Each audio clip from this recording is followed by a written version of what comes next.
My fellow Nigerians and friends from around the world, as a future president of the Federal Republic of Nigeria, today I want to address one of the biggest international issues of our time: illegal immigration.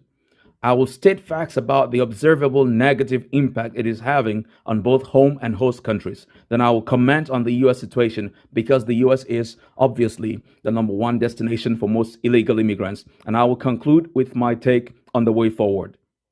Illegal immigration, as I've just stated, is bad for both home and host countries.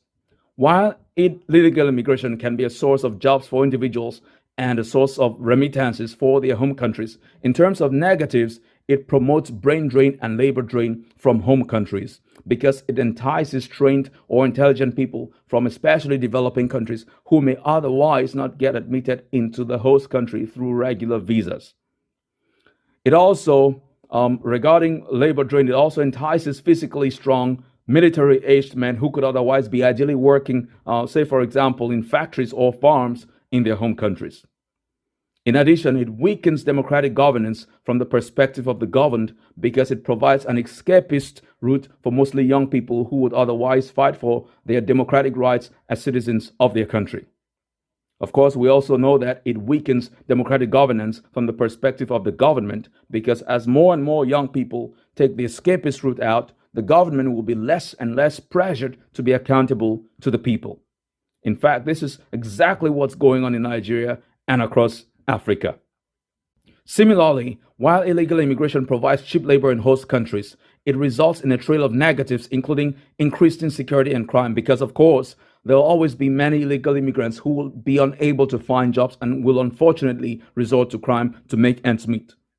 In the United States, for example, on February 22, 2024, Laken Riley, a 22-year-old nursing student, was murdered while jogging by a Venezuelan illegal immigrant who had been caught crossing the border but was released into the U.S. In her memory, the first law President Trump signed in his second term was named the Laken Riley Act, and it mandates the federal government to detain illegal immigrants accused of committing crimes. Illegal immigration also leads to significant cultural integration issues, given that in many cases, illegal immigrants don't speak the language of the host country and come from very different cultures with sometimes conflicting values. Also, because the children of many illegal immigrants speak languages other than the language of instruction in the host country, this often leads to learning process difficulties that may partly be resolved only by lowering standards. In addition, there's a problem of extra burdens on taxpayers, as taxpayer funds have to be used to provide accommodation, healthcare, educational, and legal services to many illegal immigrants. Ultimately, illegal immigration results in an endless cycle of even more illegal immigration, as we've seen in Europe and especially the United States before President Trump's second term. Because, of course, if there are no disincentives or deterrents, many people will be encouraged to become illegal immigrants. It's just common sense. Come on. And no country can survive long term if hundreds of thousands or millions of people from just about anywhere can walk into its territory illegally. I have heard some very weak religious, including Christian, arguments in favor of illegal immigration. But as a Christian myself, I know that God is a God of order. It's very clear in the Bible that disorder is not of God. And yes, that includes breaking a country's immigration laws. Apostle Paul states very clearly in Romans 13, verse 1 to 7, that disobeying a country's laws violates God's precepts on lawfulness. Also, the Bible states that the earth is the Lord's and the fullness thereof. This means that there are good things that can be used to make life comfortable in practically every part of the world, because God, our Creator, is fundamentally fair. Indeed, in Africa, for example, we have more natural resources than practically every other part of the world.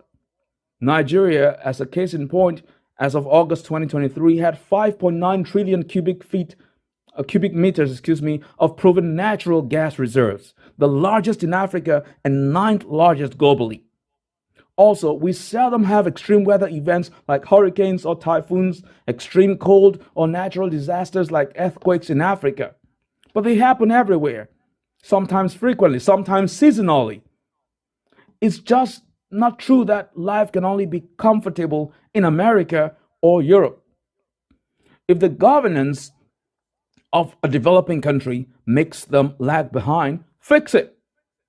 If some Christian or other philanthropic NGO wants to empower vulnerable groups in developing countries, reach out to them and empower them in their country.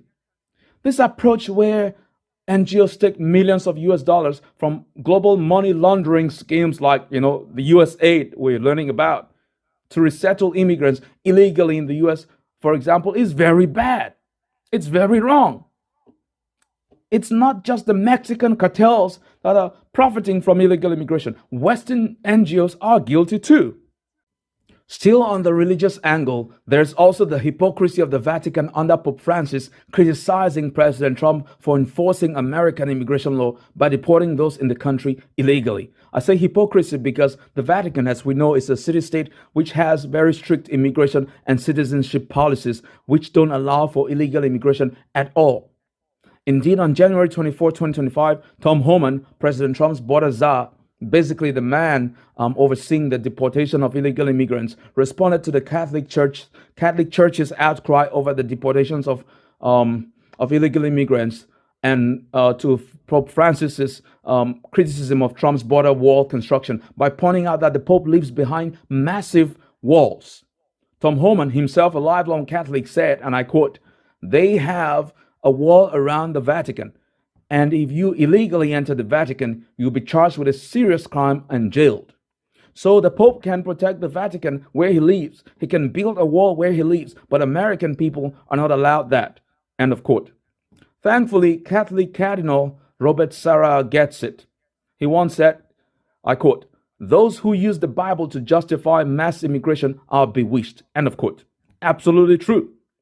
And yes, the argument about letting in every illegal immigrant into the US, for example, in the name of helping asylum seekers doesn't hold water because, as everyone knows, the overwhelming majority of such people are actually economic migrants, not asylum seekers.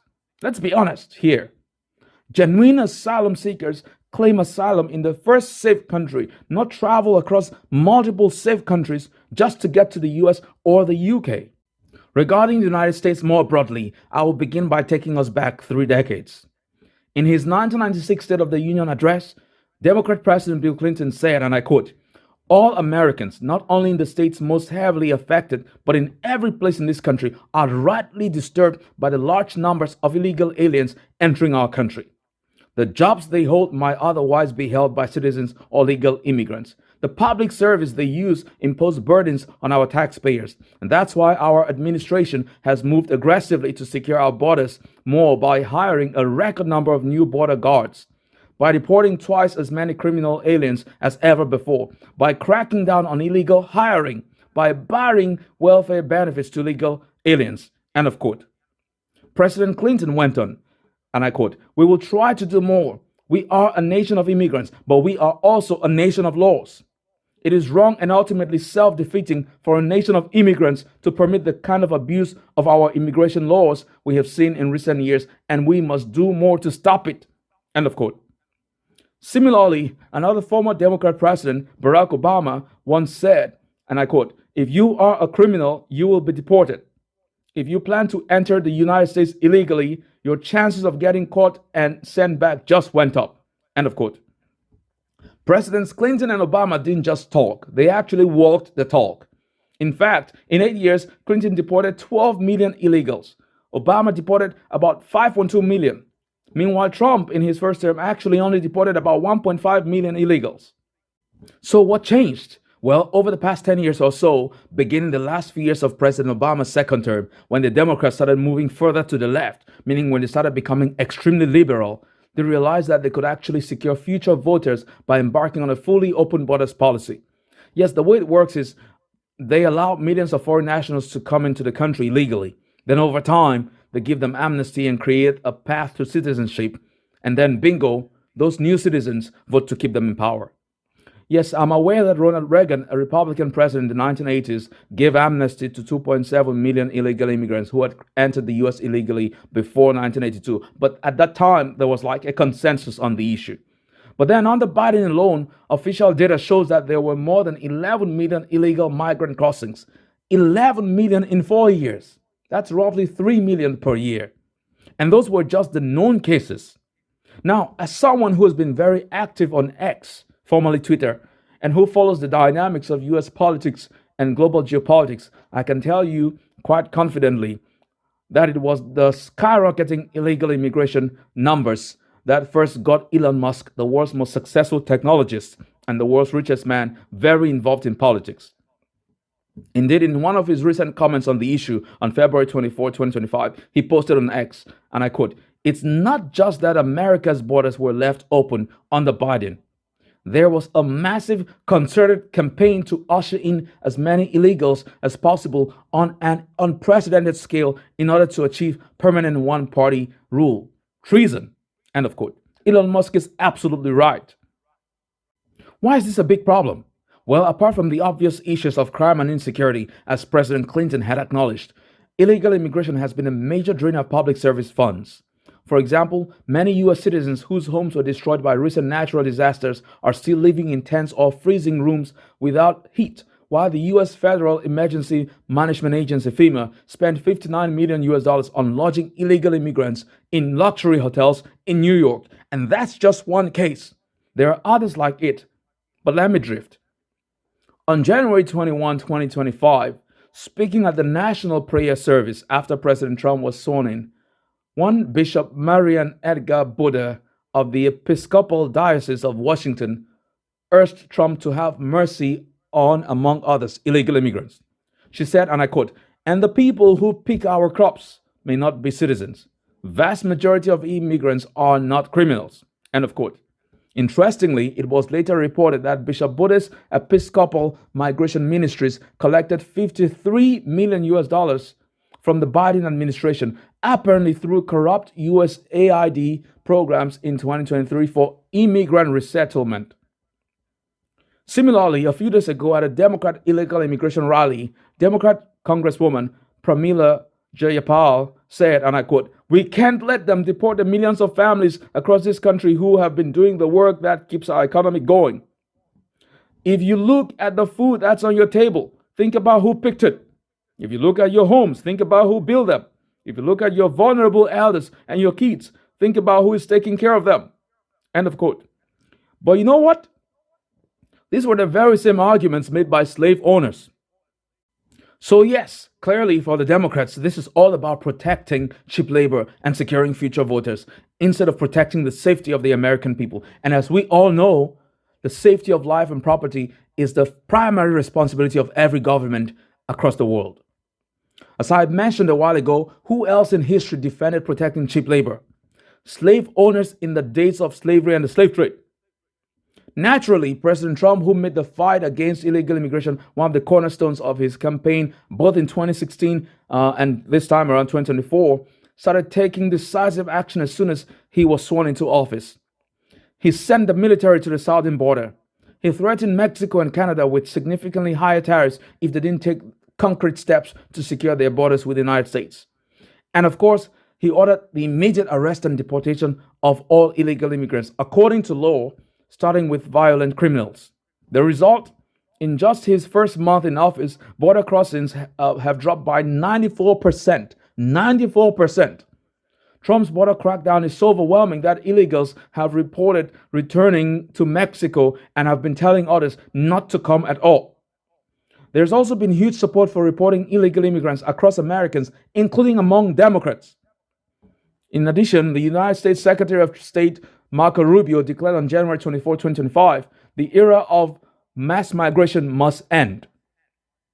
The State Department itself put out a statement same day saying they will no longer undertake any activities that facilitate or encourage mass migration.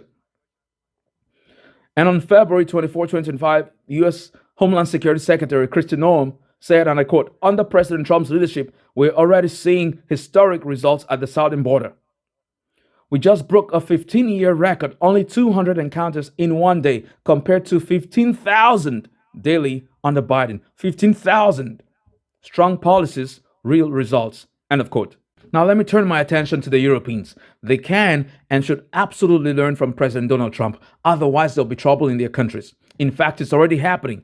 We hear frequent reports of knife attacks and vehicles being rammed into crowds, killing innocent people by illegal immigrants or asylum seekers in German or French cities.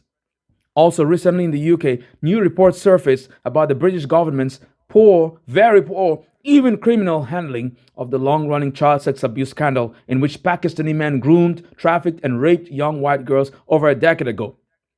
In addition, in early January, Italy published horrific immigration crime statistics, and I quote, "Migrants make up 8% of the population but commit 28% of murders and attempted murders, 33% of assaults, 41% of rapes, and 49% of burglaries." End of quote. It is absolutely up to the European people to put pressure on their politicians to do the right thing, and it seems they are beginning to do that. In Germany, for example, the anti-illegal immigration party, the AfD, which is only 12 years old, came second after doubling their vote share in the February 23 German federal parliamentary elections. In the UK, the Conservatives lost the July 2024 general elections after breaking their promise to curb illegal immigration when they were in charge. But it seems President Trump is inspiring them to act right next time around.